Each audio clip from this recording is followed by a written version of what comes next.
ciclo de pláticas. Vamos a abordar una serie que se pretende exponer los pasos para la salvación. Y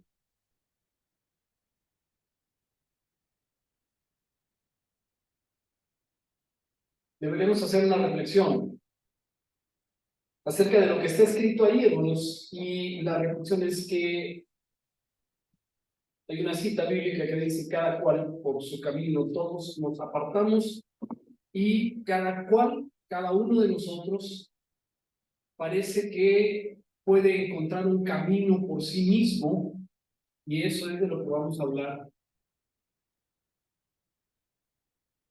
el día de hoy.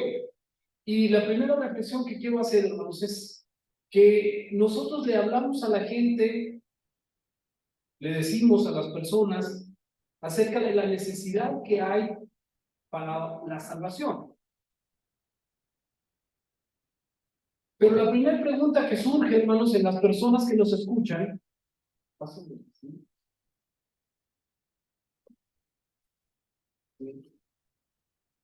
es: ¿salvación de qué? Vivimos, hermanos, en un mundo donde las personas no respetan a Dios. No hay una reverencia por el nombre de Dios. El existencialismo, las corrientes filosóficas dictan lo que las personas piensan. Aparece un libro y las personas, aunque no lo hayan leído, dicen que están de acuerdo con tal o cual persona en ese libro en particular. Las corrientes llaman a esos libros, por ejemplo, literatura no científica. Y la literatura no científica, hermano, es que usted puede tomar un tema y escribir todo lo que usted quiera en ese libro. No tiene que comprobarlo, no tiene que demostrarlo, no tiene que hacer absolutamente nada. En los temas científicos, por ejemplo, un tema médico, usted tiene que escribir, pero tiene que respetar lo que otra gran cantidad de personas han escrito al respecto. Tiene que explicar su bibliografía, es decir, de dónde viene lo que usted está diciendo, de dónde se apoya usted para decir lo que está diciendo. En cambio, en la literatura no científica le permiten a usted escribir acerca de la vida en Júpiter, y porque es probable, sin que tenga ninguna necesidad de comprobar absolutamente nada. ¿Me explico lo que quiero decir? Entonces, este tipo de literatura, este tipo de sitios web, este tipo de blogs, esta forma de pensamiento actual y presente en las redes, amenazante, diría yo, le da a las personas una forma de pensar rápidamente, homogeniza a la población, y aunque algunos estarán en contra, muchos están muy de acuerdo y dicen: sí, es cierto, eso es también lo que yo creo. Así que las personas jóvenes, sobre todo, que están buscando su lugar en el mundo, reciben este bombardeo, y los no tan jóvenes también lo recibimos. Y empezamos a pensar si realmente nuestra fe, hermanos, está bien fundamentada. Hay otra cosa que se llama el nihilismo. El nihilismo es una forma de pensamiento que niega absolutamente cualquier creencia. No sé si alguna vez les ha tocado platicar con una persona que se defina o que aún sin saberlo sea nihilista. Y le doy cualquier creencia que usted tenga, cualquiera, ¿sí? ¿Por qué? Pues porque a lo mejor es de noche, pero como te enseñaron que es de día, tú dices que es de día. ¿Me explico? Casi todos son razonamientos circulares. Dios es todopoderoso. Puede hacer una piedra que él mismo no pueda levantar. Piénselo por un momento. Es un razonamiento trampa, es un razonamiento circular. ¿Qué caso tendría que Dios hiciera algo como eso? Obviamente es más inteligente que la persona que está preguntando eso. Sin embargo, estas personas que niegan cualquier creencia y se dedican a entorpecer lo que tú crees, pululan en el mundo y están dejando esta convicción, este vacío que nos lleva, hermanos, a pensar que realmente quizás, ¿sí?, la mayoría de las personas están confundidas y están aceptando esto como una verdad. El nihilismo, Nietzsche es uno de los famosos filósofos alemanes que decía: Dios ha muerto. ¿Han escuchado esta expresión? Pero, hermanos, es una expresión que dice la creencia en Dios ha muerto, porque este hombre nunca ha creído en Dios y nunca ha pensado que Dios existió y ahora ha muerto, sino que él dice la creencia en Dios ha muerto, por lo que los cristianos, por lo que la gente que tiene ideas religiosas está fuera de moda, fuera de lugar, fuera de época. Ahora lo que nosotros hacemos es crear a una humanidad nueva, más madura, que no necesita de estas pensamientos infantiles acerca de un Dios creado. Vamos a avanzar para decirles que en ese tiempo decían Dios no es reverenciado, es más, ni siquiera es respetado. Las personas no creen que exista, no creen necesitar ser salvos de nada. El nihilismo, que es lo que les decía hace un momento, proclama la frase de Nietzsche que dice Dios ha muerto. Y este hombre, su filósofo muy reconocido, cree que la idea de Dios es un refugio para los que no podemos aceptar la vida o las tragedias de la vida. Y dice entonces la gente que es débil, esa es la concepción que ellos tienen, crea por necesidad un Dios para poderse dirigir a él y sentirse mejor. ¿Les hace sentido, Luz? A nosotros tal vez aquí no, pero mucha gente sí. Y mucha gente dice, yo he leído a Nietzsche, aunque nunca lo hayan leído porque es complicadísimo de leer. Y entonces dice, y él dice, ¿sí? Y la pregunta de ustedes es, ¿por quién le dijo a él? Es una corriente de pensamiento, es la forma de pensar de este hombre, pero definitivamente no hay más que gente que lo siga o se adhiera y diga, creo que tiene razón, pero no hay ninguna comprobación de lo que está diciendo. ¿Me explico lo que quiero decir? Así que, hermanos, entonces, algunas personas, según esta filosofía, pongan atención, la humanidad ha madurado y al no creer en Dios, rechaza la autoridad moral de Dios y sus valores. ¿Me dicen amén? Y el mundo entonces, hermanos, se convence de que Dios ha muerto y se convence de que los valores morales de Dios no existen y de que no los necesitamos, y entonces empieza a caer en lo siguiente: el hombre de esta humanidad no sigue tradiciones ni reglas establecidas y es individualista. ¿No es una definición muy clara de nuestra sociedad? Es individualista, yo importo, ¿sí? Oye, esta frase que he oído dice, primero yo, después yo y luego yo. Nosotros decimos amén. Es lo más anticristiano que puedes escuchar. ¿Por qué es anticristiano? No lo digan usted. Porque según la Biblia, ninguno tiene más amor que este que da la vida por sus amigos, ¿no es cierto?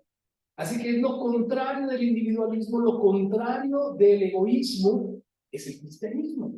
Una forma de pensar donde primero está mi hermano, mi semejante, los demás, y yo debo estar al servicio de ellos. En tanto que la persona actual, el hijo de esta humanidad nueva, no sigue tradiciones, no sigue reglas y es individualista, ¿sí?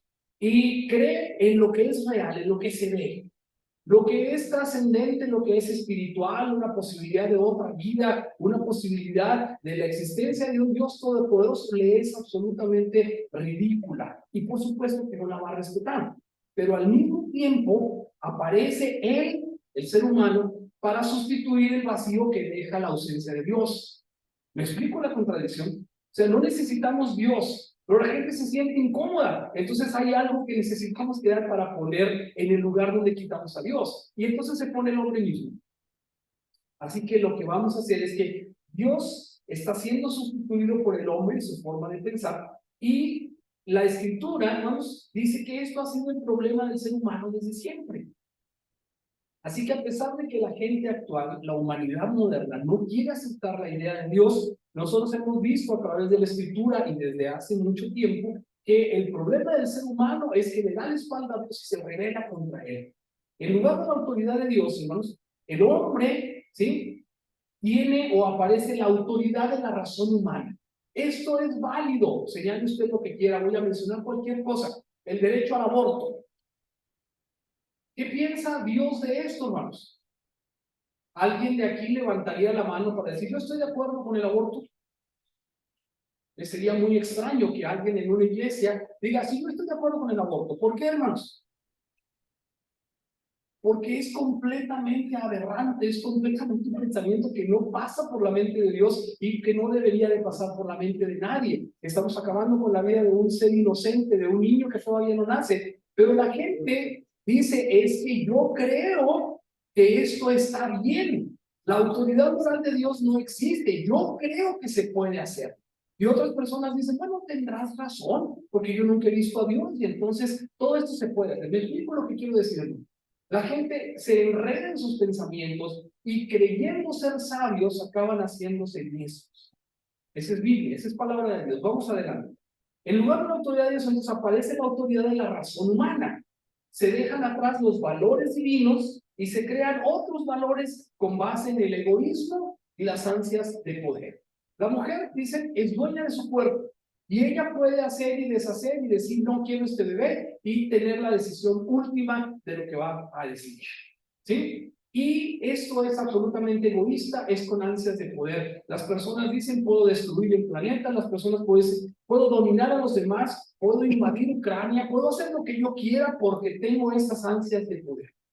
Me dicen a mí, este es el mundo en el que vivimos, este es lo que actualmente impera. La gente dice, ¿por qué se estacionan? Voy a decir un ejemplo tonto si quieren, pero ¿por qué se estacionan en doble fila? ¿Por qué se bajan ahí mismo? ¿Por qué hacen? Porque pueden. Porque no hay respeto por los valores, porque la gente lo quiere hacer y lo hace, porque una persona armada se siente superior a los demás. ¿Por qué los narcotraficantes, por qué las personas que no respetan la ley se imponen sobre los que sí quieren respetar la ley? ¿Tiene usted una respuesta? Las personas creen que la vida es lo único que tenemos y entonces te dicen vive la vida, no hay nada después, no hay valores humanos, porque de acuerdo a lo que dice este filósofo alemán Nietzsche, Dios ha muerto. No me digan a mí. Cuando nosotros estamos en este mundo, hermanos, vamos a ver que el hombre cree que el camino correcto es el que la mayoría sigue, el que hace todo eso que acabamos de mencionar, el que de acuerdo a lo que tengas, el poder que tengas, cómo te vistas, que trabajas, puede ser superior, mejor o puede ser de una forma más que los demás. Y este camino que se cree correcto es el que la mayoría sigue. Hay otros hombres que creen que el camino correcto es el de los intelectuales. No, yo pienso que Dios es una idea general que se encuentra en los pueblos primitivos y están atacando constantemente a Dios. Hermano, usted puede hablar de Mahoma, puede hablar de Buda, puede hablar de cualquier otra, de Rasputín, de lo que quiera, y la gente le sigue la conversación. Pero menciona la palabra Dios, es más, menciona la palabra Jesús y las personas desaparecen. Nadie quiere hablar de eso, es como un rechazo automático. Y quiero decir todo esto, hermano, porque nosotros estamos obligados a hablar del Evangelio de Cristo. ¿No es cierto? ¿Cómo se siente usted hablándoselo a personas que ni siquiera creen que están mal, que ni siquiera creen que necesitan de un poder superior como es el poder de Dios? Necesitamos saber, hermanos, que esta idea, aunque está en todas partes a nuestro alrededor, no es una idea. Así que con esa confianza y viendo más allá que todo corazón humano, a pesar de estar rodeado de esto, necesita de la presencia de Dios, es nuestra obligación, hermanos, no estoy diciendo nada nuevo, llevar el Evangelio a quien lo pueda necesitar. ¿Me dicen amén? Ahora sí, díganme. Los hombres, hermanos, creen que el camino recto es el camino más cómodo para ellos. Hablando una vez con una señora, le dije, es que necesitamos hacer cosas buenas. Y dijo, pues yo no robo, yo no he matado a nadie, yo estoy bien, este camino es bueno para mí. Y las personas creen que el camino recto es el camino que es cómodo. Dígame usted, ¿está de acuerdo con esa frase? El no hacer nada, el no meterse con los demás, el respetar a todos, ¿es un camino recto? ¿Amén?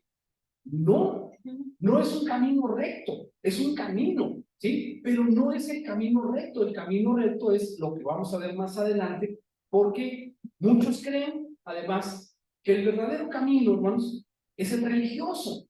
Así que vamos a las iglesias, acudimos a las iglesias, estamos allí, vamos el día que nos toca ir, e incluso podemos pararnos aquí enfrente a predicar, a hacer todo lo que hay que hacer. Y con eso creemos, hermanos, que estamos en la salvación del Señor. ¿Quién me dice amén? No, hermano, porque podemos estar hablando de las cosas de Dios, podemos congregarnos y aún así no estar salvos, no ser arrepentidos, no estar en la bendición de Dios, sino solamente siguiendo un camino que creemos que es el camino correcto. Tengo que ir, voy a ir, pero no estamos cambiando nuestra vida. Póngame atención, la palabra de Dios dice, entrar por la puerta estrecha, porque ancha es la puerta y espacioso el camino que lleva a la perdición. Y muchos son los que entran por ella. ¿Sí?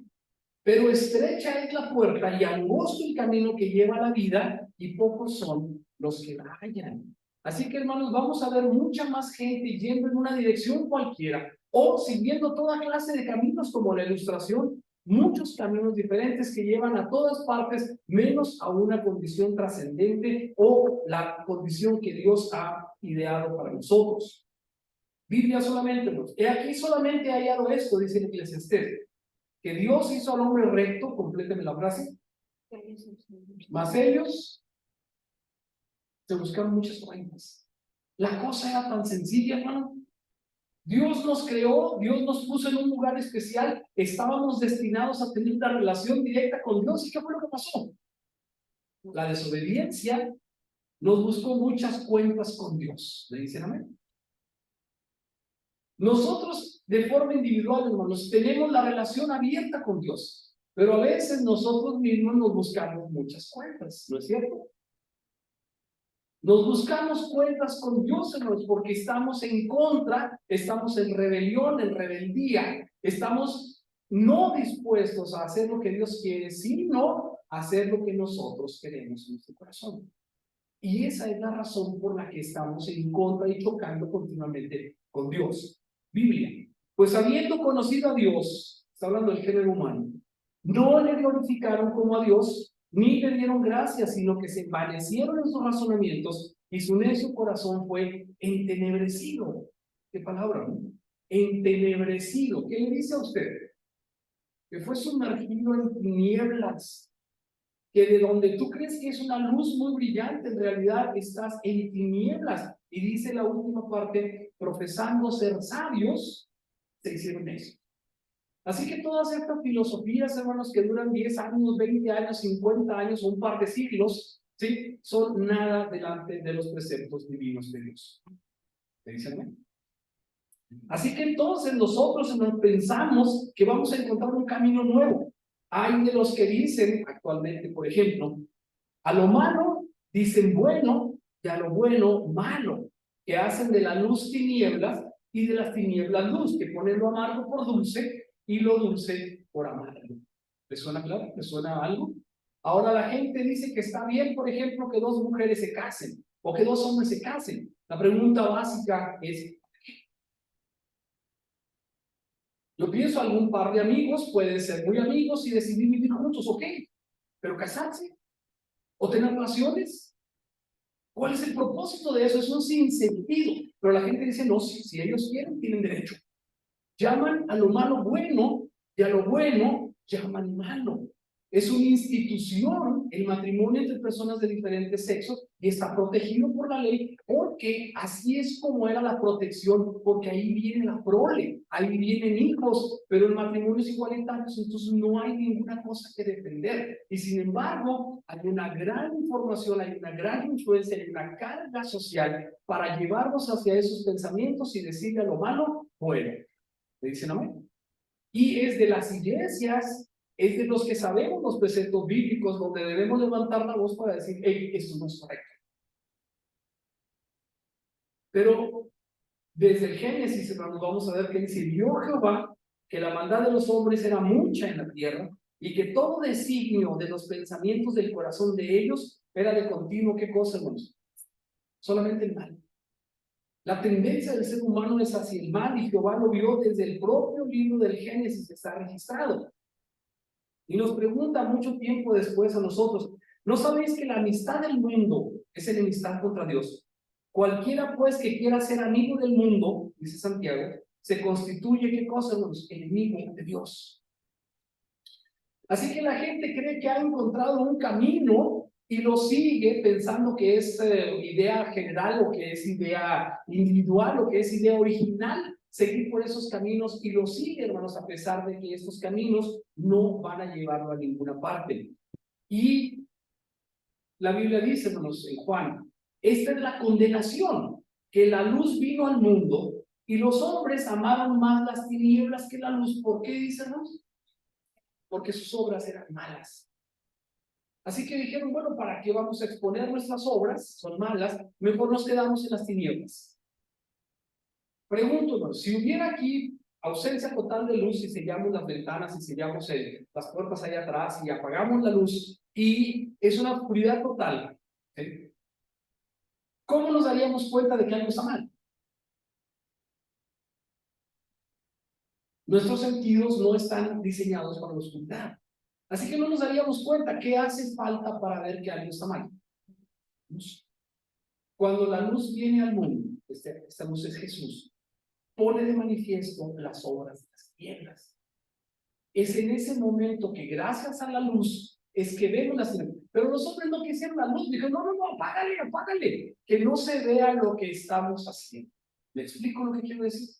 Entonces las personas no quisieron seguir a Dios, la metáfora, porque sus obras eran malas, porque todo aquel que hace lo malo aborrece la luz y no viene a la luz para que sus obras, ¿qué, hermanos? Díganme, no sean reprendidas.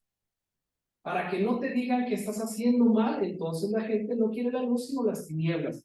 Vean lo que dice Isaías, todos nosotros nos descarriamos como ovejas, ¿y qué dice? Cada cual se apartó por su camino. Hay otra parte que no puse que dice, aquí yo te pongo delante dos caminos, el camino de la vida y el camino de la muerte. Escoge, pues, el camino de la vida. Ahorita en uno de los cantos decía, bueno, si quiero vivir, tengo que seguir lo que dice Dios. Pero la gente dice, no, hombre, si no hay Dios, no hay vida eterna, no va a pasar nada. El señor Carl Sagan, un brillante divulgador científico, decía, ¿sí?, que somos polvo de estrellas contemplándose a sí mismo. Piense por un momento. Él decía, como la teoría del Big Bang, que todo explotó y luego los elementos se fundieron y se expandieron por el universo, donde no había nada, no sé cómo ocurrió eso, pero ellos dicen que así pasó. Y entonces las partículas del universo fueron enfriándose y se convirtieron en carbono, hidrógeno y lo que somos nosotros. Y entonces estamos ahora de átomos de estrellas siendo átomos humanos y estamos contemplándonos a nosotros mismos. La paradoja de esto es, ¿para qué? ¿Cuál es el propósito de que una estrella o un universo se contemple a sí mismo? ¿Para qué? La paradoja se llama la paradoja de la creación o del universo. Es que no tiene sentido. No hay ningún propósito en una creación que es accidental y que ahora se puede contemplar a sí misma. Síganme un momento, por favor. Todos nosotros nos descarriamos como ovejas y cada cual se apartó por su camino. Y, hermano, quiero decirle, hay caminos que al hombre le parecen derechos, pero ¿qué dice el proverbio? Pero su fin es camino de muerte. Así que todas las personas tienen derecho a pensar, claro, son seres humanos y tienen su propio pensamiento. Pero cuando ya llegamos a las acciones, cuando vamos a razonar finalmente, tenemos que saber que este camino que a mí me parece un camino derecho, ¿sí?, lo más probable es que sea un camino que dice aquí que lleve a la muerte. Y cuando nosotros tenemos esto como una referencia, y lo digo, creo que ya lo dije alguna vez, si usted va a visitar una ciudad o si va por un terreno que no conoce, ¿qué es mejor, hermanos? ¿Ir buscando su camino o seguir un camino que alguien ya más conoce? La respuesta es sencilla, ¿no? Vean lo que dice la Biblia aquí en Jeremías. Así dijo Jehová, paraos en los caminos y mirad, y preguntad por las sendas antiguas cuál sea el buen camino y andad por él, y hallaréis descanso para vuestra alma. ¿Tiene sentido? ¿Me dicen amén? Párate en el camino, ve las sendas antiguas, ve por dónde va. Una frase mexicana dice, es mejor el camino andado, ¿no? Si vas a la sierra, aquellos que van a la sierra, no ven el sendero donde va pisando la gente, es más fácil el camino. Puedes irte por otro lado y quién sabe dónde vas a acabar, ¿no es cierto? Pero si vas siguiendo el camino que está ahí, entonces dice, párate en las sendas antiguas y pregunta, ¿cuál es el buen camino? Y anda por él. Pero ¿cuál fue la respuesta del pueblo? ¿Qué dijeron ellos? No queremos ir por donde tú nos, no queremos ir por ese camino, no nos gusta la idea. Y entonces la gente dice, y el Señor tarda su promesa, o no es cierto lo que prometió el Señor. Según algunos la tienen por tardanza, sino que es paciente para con nosotros, no queriendo que ninguno perezca, sino ¿qué cosa dice ahí, hermanos? Que todos procedan al arrepentimiento. Muchas veces nos preguntamos por qué Dios bendice a esta persona o por qué Dios no ha hecho nada para quitar a aquella persona si es malvado. Esa persona ni cree en Dios ni teme al hombre y hace lo que le da su santa voluntad y hace todo lo que quiere y no le va mal. ¿Se ha puesto usted a pensar, hermano, que quizás Dios le está dando un plazo para su arrepentimiento? Porque aunque nosotros lo juzguemos y digamos esta persona es mala persona, ¿sí? Dios le ama también. Y no tenemos derecho a decir que lo destituya, que lo quite o que lo juzgue, porque estaríamos nosotros acarreando también nuestra propia destrucción. Quizás en el tiempo de gracia que Dios le da a estas personas, también estemos incluidos nosotros, ¿le dicen?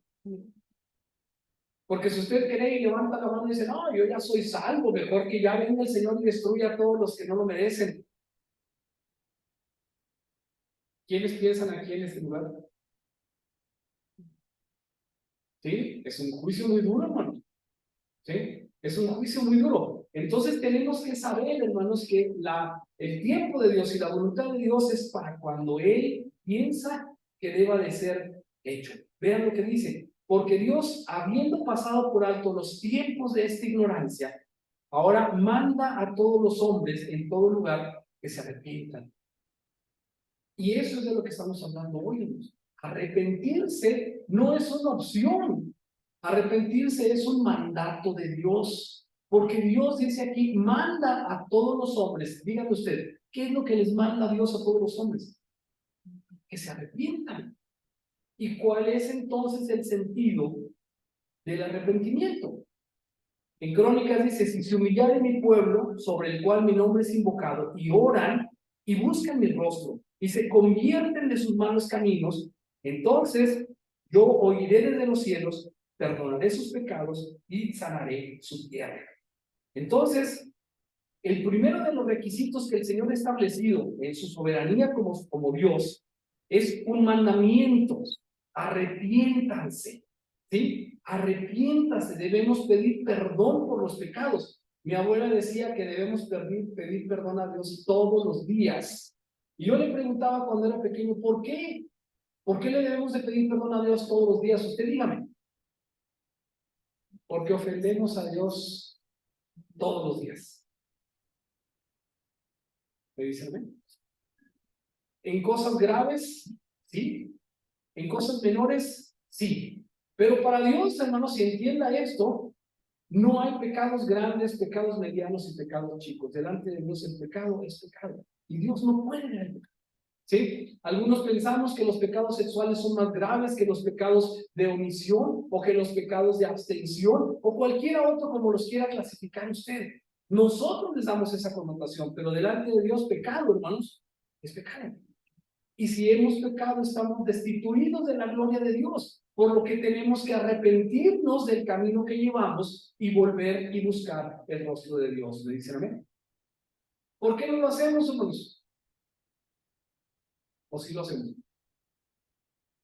¿Sí? O mantenemos un silencio así muy discreto, como pensando pasar desapercibidos y irnos acercando así como cuando vas a cruzar alguna parte, dicen, ojalá que no me vea el guardia, ojalá que... Y pensamos que vamos de alguna manera a engañar, ¿sí? Ahí en la entrada y colarnos sin que Dios nos vea y ahí sin silencitos nos vamos a pasar. Díganos, no sé lo que tiene usted de idea, porque eso no va a suceder. La Biblia dice, no nos engañemos, Dios no puede ser burlado. Así que, hermanos, el camino está dado. El camino dice aquí, arrepiéntase cada uno, ¿sí? De los malos caminos que ha llevado. Es lo sencillo, pero saben, hermanos, casi nunca nos gusta ni pensarlo y muchas veces se nos dificulta mucho llevarlo a cabo. ¿Me dicen amén? ¿Sí? ¿Eso es para que usted se sienta mal? No. Esto es para que usted se sienta bien. ¿Por qué? Porque tenemos la invitación de Dios a confesar nuestros pecados y arrepentirnos de ellos. Confesar y arrepentir, hermano, es prácticamente algo que va de la mano. Vamos a hablar de esto, ¿sí? Si se humillare mi pueblo, entonces decíamos, entonces dice aquí, si oran y se convierten de sus malos caminos, entonces, dice Dios, yo oiré desde los cielos. Dígame amén. Amén. Porque esto quiere decir que si usted está lejos de Dios, el mejor lugar para estar es junto a Dios. Pero cuando hemos caído, cuando tropezamos, cuando nos enredamos en el pecado, lo que queremos hacer es guardar silencio, que Dios no nos vea pasar desapercibidos, y lo contrario es lo que deberíamos hacer: confesar el pecado y decírselo a Dios para que Él pueda restablecernos. Dice aquí: oiré desde los cielos, perdonaré sus pecados y sanaré su tierra. La parábola del hijo pródigo, hermanos, es un ejemplo de arrepentimiento. No voy a extenderme todo en eso, pero voy a decir lo siguiente. Jesús dice en Lucas: un hombre tenía 2 hijos y uno de ellos le dijo: padre, dame la herencia. Ya conocen la historia. Y entonces no es lo que se acostumbraba el padre, de haberse sorprendido, y le dice al fin: bueno, te voy a dar la herencia. El relato dice que pasado un tiempo, no sabemos cuánto, ya que este joven había recibido su dinero, decidió irse y se fue a una provincia apartada y malgastó lo que tenía y perdió todo lo que tenía. Y entonces debió haber pasado algún tiempo, porque la parábola continúa diciendo que luego hubo hambruna en la tierra. ¿Sí? Así que no fueron días ni nada de esto, sino pasó mucho tiempo. Hubo hambruna en la tierra y este hombre empezó a tener dificultades hasta para alimentarse. Pero no quería volver con su padre, se sentía ya mal por ello. Así que fue y habló con el hombre de aquella tierra y le dijo: contrátame. Y lo contrataron, ya recuerda usted, para alimentar cerdos. Y les daban de comer unas frutas silvestres, unas bayas silvestres de sabor amargo, por cierto. Y esto es lo que alimentaba a los cerdos. Aquel hombre, hermanos, estaba tan abajo, tan caído de su posición que había tenido antaño, que la Biblia dice, hermanos, de una manera muy sutil, pero también muy amarga, que deseaba llenar su vientre con las algarrobas que le daban los cerdos. Dígame qué posición tenía ese hombre. Ese muchacho que había tenido herencia, que tenía un padre amoroso, que tenía un hermano, que tenía un rancho, que tenía todo lo que podía tener. ¿Dónde estaba ahora? En la miseria. Peor que en la miseria. No tenía ni para comer y quería comer la comida de los cerdos. Es como si yo quisiera echarme un plato de croquetas con mis gatos. Estaba mal, completamente mal. Pero quiero señalar, hermanos, básicamente lo que dice este verso. Léalo conmigo, lo subrayé para que usted lo note también. Porque dice: y volviendo en sí, dijo: ¿cuántos jornaleros en casa de mi padre tienen abundancia de pan, y yo aquí perezco de hambre? Vean la frase: volviendo en sí. ¿Cuándo usamos esta frase nosotros, hermanos? Cuando alguien ha perdido el sentido, por ejemplo, como decimos, se desmayó, ¿sí? No sabe qué está pasando. ¿Han visto alguna vez o les ha pasado atender a alguien que se cae en la calle desmayado? ¿Sí? O en el hospital, tal vez. ¿Sí? La persona despierta, hermanos, y dice: ¿qué pasó? Es una de las sensaciones más desconcertantes, porque estamos acostumbrados a saber qué pasa alrededor. Hay personas que tienen algún grado de epilepsia, voy a decir a los médicos, y de pronto se desconectan, o hay una cosa que le llaman aura y se quedan congelados así de repente, ¿cierto? Y entonces después despiertan y voltean para todos lados desconcertados, no saben qué pasa. Eso es volver en sí.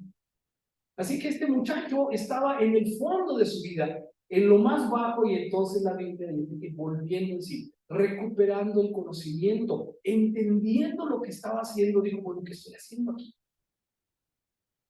Y eso no es lo que nos debería de pasar a nosotros cuando estamos lejos de Dios. Eso es lo que debería de pasarle a todas las personas cuando ven que el estilo de vida que llevan no nos conduce a ninguna parte. Cuando ven que el estilo de vida que se promueve en la sociedad actual no es positivo, sino negativo. La gente debería cobrar conciencia y decir: vuelvo en sí. Y entonces dice: me levantaré e iré a mi padre y le diré: Padre, he pecado contra el cielo y contra ti. ¿Qué es lo que estamos haciendo? Los pasos del arrepentimiento son, primero, darnos cuenta de lo que estamos haciendo. Darnos cuenta de que está mal, de que estamos en el fondo de la vida, y entonces, ¿sí?, estamos en riesgo de perderlo todo, aún nuestra vida. Tome un momento para reflexionar. A veces pensamos en los que Dios nos quita las cosas. A veces pensamos que estamos a punto de perderlo todo, o peor aún, a veces hemos perdido todo. Y yo pregunto, ¿es Dios, hermanos? Y yo voy a contestar, sí, hermanos, es Dios. ¿Qué está haciendo Dios? ¿Castigándonos? No, está tratando de captar nuestra atención. Está tratando de decirnos, hey, acá estarías mejor. ¿Me dicen amén? Está diciéndonos, hermano, sí, hijo mío, ¿sí? La Biblia y la parábola dice que aquel hombre todos los días salía a ver por el camino a ver si venía el hijo. Y cuando lo vio venir, ¿sí? La Biblia señala algo muy curioso porque se levantó sus faldas o su túnica y salió corriendo al encuentro de su hijo. Es lo que estamos hablando. Si alguno de nosotros se ha alejado de Dios y piensa regresar a Dios, Dios va a venir a su encuentro. ¿Me dicen? Muchas veces nosotros creemos que por nuestra misma condición Dios no nos va a recibir, hermano, pero es precisamente la misericordia de Dios, la gracia de Dios, las que nos tiene que dar la seguridad de lo contrario. Siempre que decimos arrepentimiento, hermanos, pensamos en la gente no creyente. ¿Me dicen amén? Tenemos que hablarle a la gente para que se arrepienta. Y el arrepentimiento, hermanos, para los no creyentes, es para su salvación, para que inicien el proceso de salvación.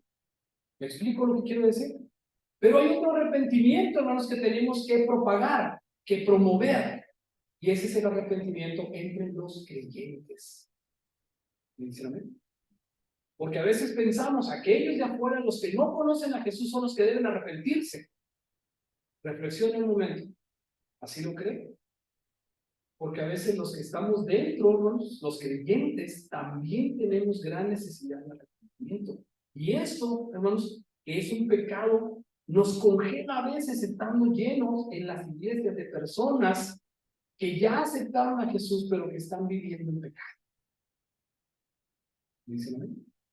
A veces nosotros como cristianos nos estamos dejando permear el pecado y entonces estamos en una condición en la que estamos contradiciendo lo que propagamos, lo que decimos con lo que estamos viviendo. Así que ahí necesitamos el arrepentimiento, necesitamos abrir los ojos, volver en sí, volver la vista a Dios y decir, Señor, he pecado contra el cielo y contra ti. Muchas veces nos falta ese análisis y estamos solamente conscientes de que la Biblia dice que si confiesas tus pecados, Dios es misericordioso para perdonarte. ¿Le dicen amén? ¿Sí? Y entonces, Señor, perdóname porque he pecado. Mi abuela decía, de los dientes para afuera, pero no del corazón, no de donde uno debería tener un verdadero arrepentimiento. Esto que nos paraliza, ¿sí? Esto que nos aleja de Dios, es algo que hace que alguna persona pida perdón por un pecado y la siguiente semana pida perdón por el mismo pecado. Y la siguiente semana y el siguiente mes y por mucho tiempo puede estar pidiendo perdón por el mismo pecado. Y todavía es más grave, hermano, porque puede, si es cierto, estar pidiendo perdón por el pecado y puede estarle pidiendo a Dios que lo quite de ahí. Pero hay una cosa, hermanos, si no tenemos un arrepentimiento genuino, entonces Dios no va a proceder a bendecirnos. Porque lo estamos diciendo de los dientes para afuera, estamos haciendo solamente eso. Pero en el fondo de nosotros decimos y sabemos que no lo queremos dejar. Como cuando alguien se pone a dieta, perdónenme que lo diga. Voy a durar a dieta, sí, pero en el fondo sabes que si te cansa la dieta, pues la dejas. Ese arrepentimiento no es genuino. Y de lo que estamos hablando aquí es de un arrepentimiento genuino. A veces, hermanos, como cristianos que estamos inmersos en el pecado y que no hemos podido tener la victoria de vencer ese pecado, le reclamamos a Dios, Señor, pues tú no me ayudas, ¿cuánto tiempo tengo pidiéndote? Y no he podido librarme de eso. ¿Me explico lo que quiero decir? Le dicen a mí. Es que ya no lo quiero hacer, está bien, te das cuenta de que está mal, ¿sí? Pero en el interior dices, pues sí, le pido a Dios y Señor, yo sé que tú me perdonas, gracias por tu fidelidad, gracias por aceptarme como soy, tú sabes que no soy perfecto. ¿Alguno ha dicho esto? No levanten su mano, está bien. Tú sabes que no soy perfecto, Señor, sí, entonces aquí estoy sin querer hacer realmente un cambio en mi vida que demuestre el arrepentimiento que tengo. ¿Me dicen amén? ¿Sí? El primer paso, hermanos, es aceptar que lo que uno está haciendo está mal. Confesamos a Dios nuestro pecado y pedimos perdón, pero en nuestro interior, hermanos, sabemos que lo volveremos a hacer. Dígame honestamente, ¿es cierto eso? Es triste, pero es cierto. Confesar viene de una palabra griega que es homologeo. Y quiere decir que estoy de acuerdo con Dios en el enfoque de Dios de mi vida. ¿Está mal? Sí está mal. Dios me puede preguntar, oye, te he dicho que no hagas esto y lo sigues haciendo. ¿Qué vas a contestar? Tú vas a decir, no, Señor, no es cierto. Es que no me viste bien, yo ya no hago nada de eso. Pero Él te va a decir, estás haciendo algo que yo te he dicho que me desagrada y que no deberías de estar haciendo. Entonces tú vas a decir, Señor, confieso, estoy de acuerdo con tu perspectiva de mi vida, estoy de acuerdo con que lo que estoy haciendo no está bien. No dejo de hacerlo, pero reconocerlo, hermanos, no es renunciar a ello. Así que la clave para un arrepentimiento efectivo es reconocerlo, pero renunciar a ello. Ahí es donde está el problema principal de los cristianos en las iglesias, que reconocemos que está mal. ¿Quién puede aprobar que algo está mal? Una adicción. ¿Quién puede aprobar que algo está mal? Y decirle a Dios, ¿sí?, que no se da cuenta de ello. Sí se da cuenta, el problema es que a veces, hermanos, no renunciamos a ellos. A veces hasta culpamos a Dios por no ayudarnos y quitarnos aquel problema de golpe. Pero Dios, hermanos, se entristece, no porque nosotros estemos en pecado, se entristece porque no queremos renunciar al pecado. ¿Me dicen amén? ¿Es palabra dura, pues? ¿Debo disculparme con ustedes? Pero es la palabra de Dios. Así que aquí dice, hermanos, que lo que tenemos que hacer no nomás es reconocer, ¿sí?, sino cambiar, sino mover lo que nos está alejando de Dios, sino que tenemos que renunciar. Dios nos dice, no me da lo que estás haciendo, pero nosotros argumentamos por qué no podemos dejarlo o guardamos silencio. Y nos quedamos inactivos. Eso es lo que Dios no quiere, hermanos. Quiere que procedamos al arrepentimiento. Vean la palabra. No sería coherente pensar que la relación perdida entre el hombre y Dios se restableciera sin la participación activa del hombre.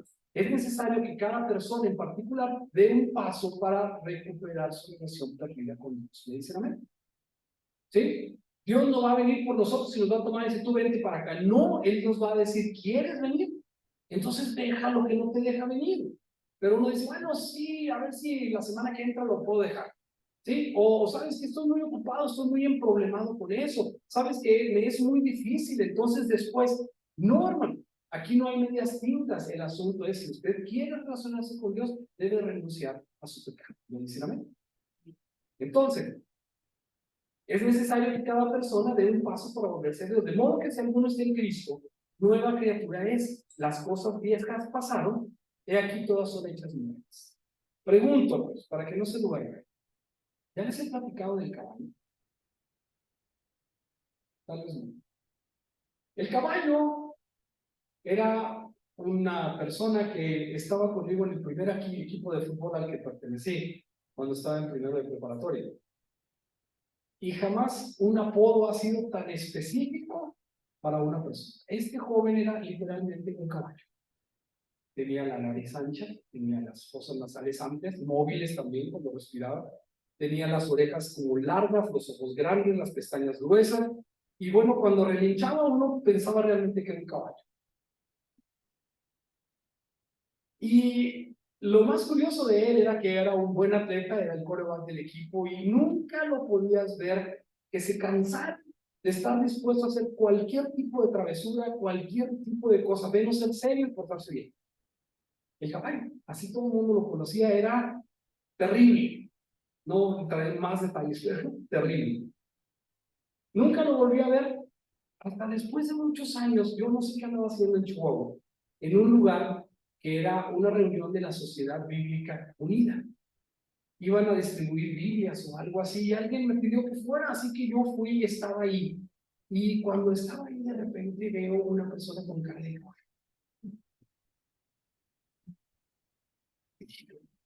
Ese hombre es un caballo. Los grandes, las pestañas gruesas, las orejas largas, ¿sí? Los dientes. Lo único que le faltaba era el lucero que tiene aquí los caballos, la manchita. Y dije, bueno, sí, pero hay algo que no checa. Trae saco y corbata. Y está en una reunión de las sociedades bíblicas unidas. Así que me acerqué y le dije, Alejandro, y voltea, no me conoció. Y entonces le dice, Dios me bendiga. ¿sí? Una gran sonrisa y me dio un fuerte abrazo. Y le dije, Alejandro, tú eres el caballo. Yo te conozco, jugué fútbol americano conmigo, ¿te acuerdas de mí? Y me dijo, hermano, las cosas viejas, y aquí todas son hechas nuevas. Y me dio mucho gusto. Me dio mucho gusto porque aquel caballo que yo conocía ya no era ese caballo. Me di cuenta que Dios puede convertir en un pastor hasta un caballo. ¿Sí? Y dijo, soy pastor de una iglesia, ella es Judith, mi esposa la pastora, me saludó y estaban ahí convencidos de que lo que estaban haciendo es correcto. Hermanos, el arrepentimiento implica que veas en qué dirección va tu vida y que des un giro y que decidas no hacer más lo que estabas haciendo. ¿Me dicen?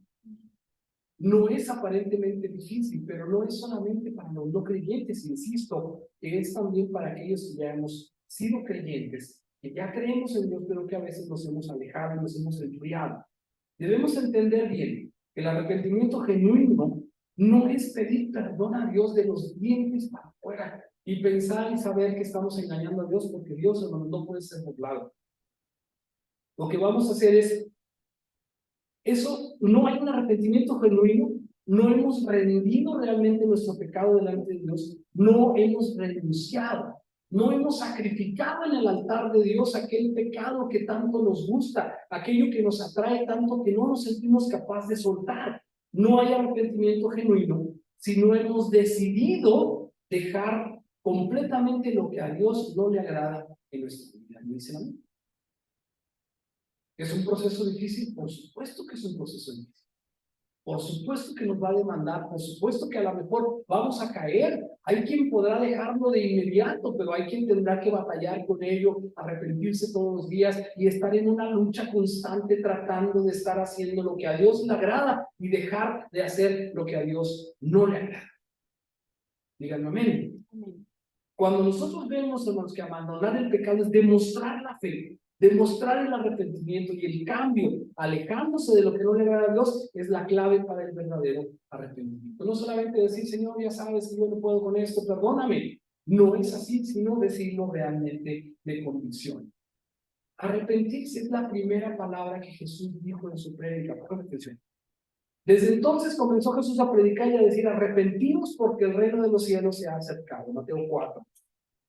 Pero en Lucas 24, después de 3 años de ministerio, ya cuando Jesús había muerto, había sido crucificado, había resucitado, ¿sí? Él mismo dice que tenía que acontecer todo esto para que se predicase en su nombre el arrepentimiento y el perdón de pecados en todas las naciones, comenzando desde Jerusalén. El arrepentimiento nos es parte básica de lo que nosotros deberíamos hacer, predicar que las naciones, las personas deben arrepentirse de su vida actual y entonces volverse a Dios para recibir de su bendición. El arrepentimiento implica entonces un cambio de mente, de corazón, de dirección y de comportamiento. ¿Es necesario explicar cada uno de ellos? Yo creo que no. Yo creo que necesitamos explicar que tenemos que ir en otra dirección. El hijo pródigo dijo, he pecado contra el cielo y contra ti. Reconocer que hemos pecado en contra de Dios no es cambiar, sino ahora debemos renunciar a eso que hemos estado haciendo para no hacerlo más. David también en el Salmo dijo, contra ti solo he pecado, renueva un espíritu recto dentro de mí.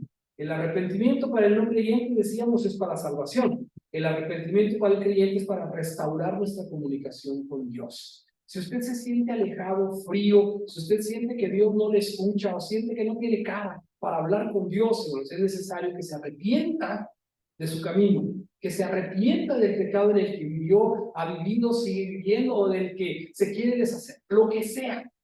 Hay que dejárselo a Dios, entregarlo a Dios y alejarse de él para que pueda recuperar su relación con Dios. El arrepentimiento que lleva a la salvación debe incluir también un cambio de pensamiento respecto de quién es Jesús y el lugar que debe ocupar en nuestra vida. A veces, hermanos, solamente desde el punto de vista intelectual aceptamos a Dios y a Jesús, pero no queremos cambiar nada en nuestra vida. Podemos resumirlo diciendo que Él es el Señor y tiene todo el derecho a gobernar nuestras vidas.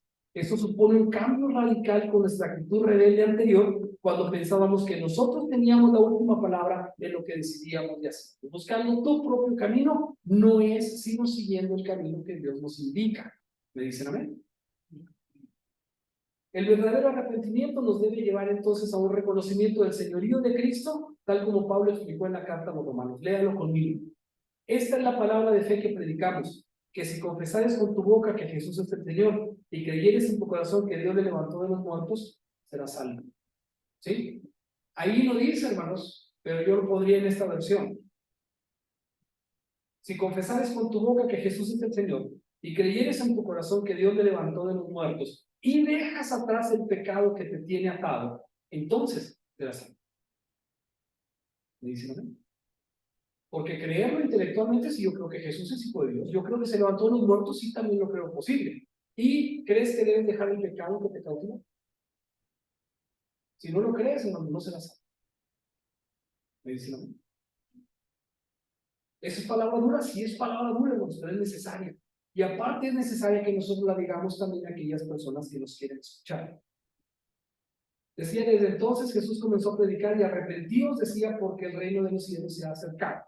Os digo, hablando de la torre de Siloé, si la recuerdan, la torre de Siloé era una torre que se erigía en un lado del muro de Jerusalén, la cual estaba mal construida y se cayó.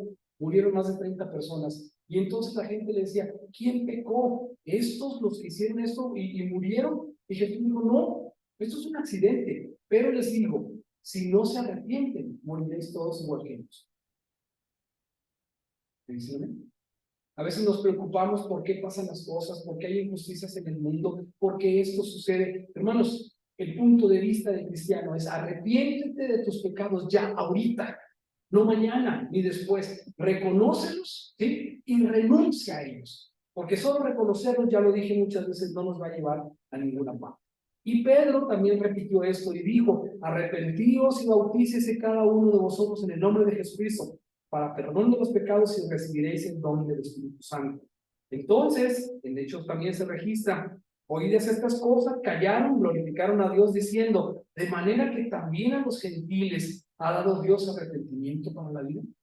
¿Recuerdan cuando bajó el lienzo aquel con los animales que dijo mata y come? Los gentiles también están invitados y los judíos se extrañaban y decían, mira, Dios también quiere que se arrepientan. Nosotros, hermanos, tenemos que notar eso para hacerlo porque es un mandato de Dios. Y pues, dice Jesús, y aprender lo que significa misericordia quiero y no sacrificio. Porque, dice Jesús, no he venido a llamar justos, sino pecadores. ¿A dónde? De arrepentimiento.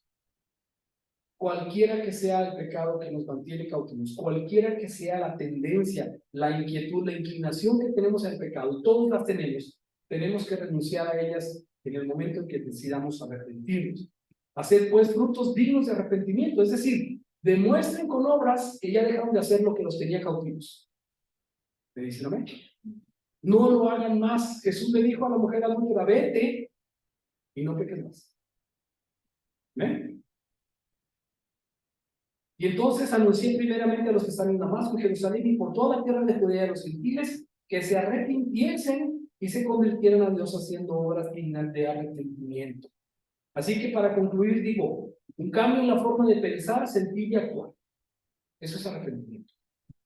El arrepentimiento implica un cambio radical en el modo de entender la gravedad que el pecado tiene como una afrenta contra el Dios Santo y por lo tanto merece la ira y el castigo de Dios. Hay personas que dicen, no, hombre, Dios nos va a perdonar a todos, no nos va a castigar. Es un error, hermanos, porque Dios se mantiene airado contra aquellos que se mantienen en pecado. Perdona a los que se arrepienten, perdona a los que vienen a buscarlo, a los que le dan el rostro, a los que buscan su misericordia, los perdona. Pero aquellos que nos gusta hacernos locos y disimular, hermanos, eso no vamos a encontrar arrepentimiento. No vamos a encontrar perdón nunca. ¿Le dicen amén? Les pregunto si le dicen amén. Para saber, no queremos soltar, estamos ahí batallando, es que yo sé que voy a caer otra vez. Sí, probablemente vamos a caer otra vez, pero tenemos que decirle a Dios, aquí estoy, no sé cómo hacerlo, pero necesitamos. Muchos de nosotros nos queremos limpiar nuestra vida de todo eso para luego acercarnos a Dios. Eso no va a suceder. Necesitamos acercarnos a Dios. ¿Quién nos limpia del pecado por nosotros mismos? La sangre de Cristo. Dios es el que nos limpia la vida para podernos hacer aceptos. Esa es todavía la gracia de Dios. Supone también entonces el reconocimiento de nuestra propia responsabilidad y la aceptación de nuestro estado. Vea cómo es empático esto.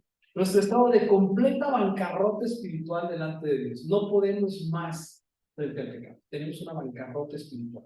Tenemos que reconocerla y tenemos que hacer algo para que podamos demostrar el arrepentimiento. Todo esto nos debe llevar a clamar como el publicano de la parábola: Dios, sé propicio a mí que soy pecador. Una persona enseguida decía: Señor, te doy gracias porque yo no soy como este pecador. Y el otro decía: Señor, yo sí soy pecador, por favor, perdona. ¿Quién volvió justificado a su casa, Moisés?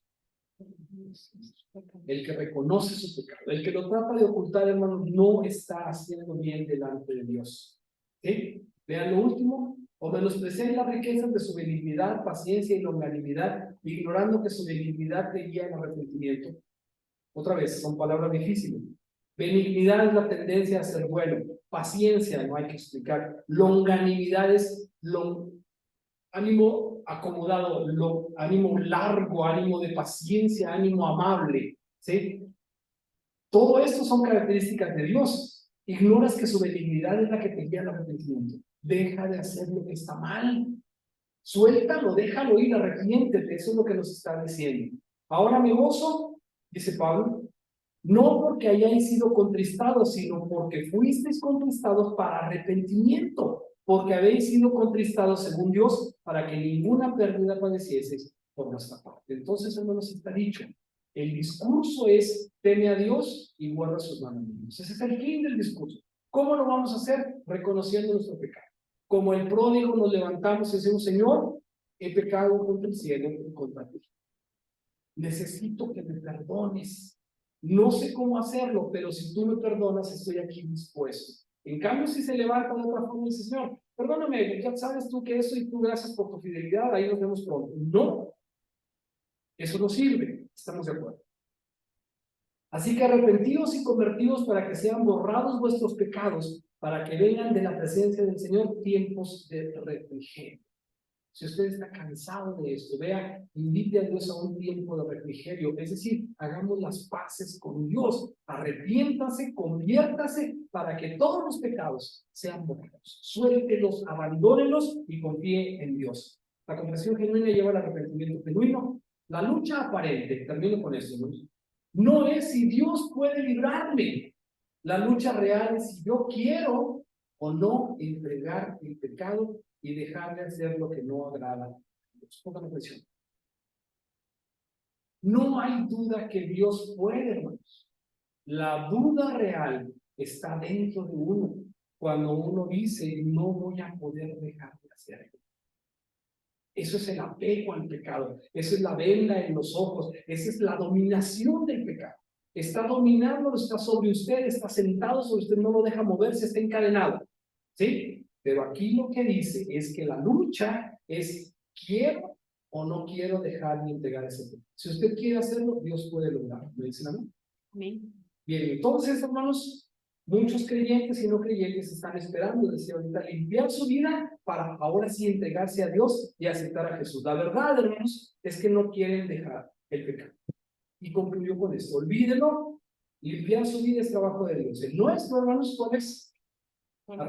Póngase de pie, por favor.